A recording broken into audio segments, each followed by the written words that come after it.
Look at this, guys. This is too serious. This chick had gotten to eat this kind of string, and this is too dangerous. Keep on monitoring your birds, keep on monitoring your chicks. This is a very serious, terrible string that it could even cut off its tongue. You see what is happening? Here it got stuck completely.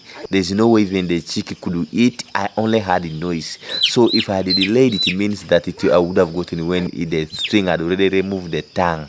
So please keep on checking on your brooder, keep on checking on your chicks whenever they make unnecessary noise. Please, let's farm together.